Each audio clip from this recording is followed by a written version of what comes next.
Hai semua, gua Wasa. Kali ini tuh gua lagi ada di salah satu cafe daerah Jakarta. Gua diundang sama Xiaomi Indonesia buat hands-on langsung smartphone terbarunya seri Redmi Note ya. Yang pertama adalah nih Redmi Note 10 dan Redmi Note 10 Pro. Cuma kali ini gua akan bahasnya yang Redmi Note 10 Pro dulu. Kenapa? Karena lebih penasaran aja sama yang lebih tinggi versinya ya. Dan ya udah, langsung aja kita mulai. Soalnya ganti-gantian coy barangnya coy. Yuk. Oke, kita mulai dari dusnya tuh kita dapat yang kayak begini. Dilihat dari depan, terus samping ya standar Xiaomi lah ya. Di dalamnya selain dapat handphonenya, kita juga dapat jelly soft case, manual dan garansi, kabel Type-C dan kepala charger 33 watt. Dan ini juga handphonenya mendukung watt yang sama. Ngeliat bodinya ini tuh gue langsung kepikiran ada Aura Mi 11. Kelihatan dibentuk frame kamera belakangnya. Material bodi belakangnya ini tuh sepertinya sih polikarbonat ya, tapi kayak kaca.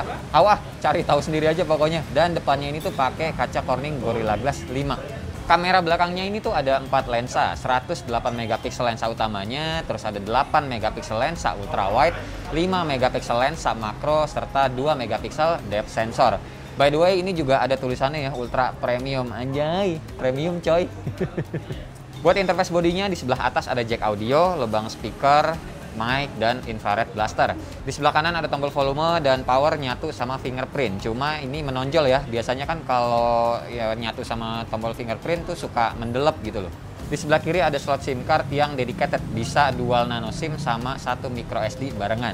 Dan di bagian bawah ada mic lagi, port Type-C sama speaker lagi. Ya guys, Redmi Note 10 Pro ini speakernya dual stereo. Buat bagian layarnya ini pakai panel AMOLED Full HD Plus 6,67 inci. Dan ini menjadi kali pertamanya seri Redmi Note pakai panelnya AMOLED 120 Hz juga. Lah, makinan bangga nih jadi Mi fans. Cuma yang gue bingung, kenapa fingerprintnya nggak di dalam layar sekalian ya? Kayaknya Xiaomi doang sih yang tahu jawabannya.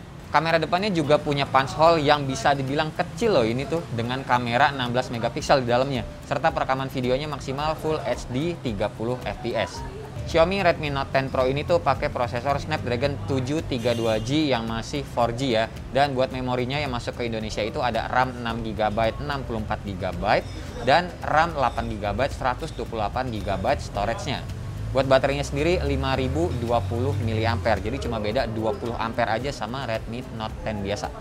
Buat UI kameranya, modenya ya sama-sama aja sih sebenarnya kayak Xiaomi yang lain. Di bagian foto ada pilihan mode buat lensanya, bisa ultra wide, bisa juga zoom. Tapi kalau yang zoom ini digital ya. Terus ada juga mode pro, video, portrait, sama more. Nah, buat menu more-nya ada banyak banget guys, silahkan dibaca sendiri aja.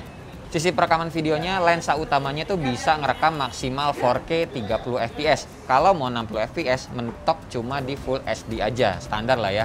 Dan kalau perekaman lensa ultrawide-nya cuma mentok di Full HD 30 fps aja. Berikut contoh foto sama video yang berhasil gue dapetin.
Hai, ini adalah contoh video kamera depannya ya, Xiaomi Redmi Note 10 Pro, dan ini resolusinya di 1080p 30 fps, emang mentoknya segini doang.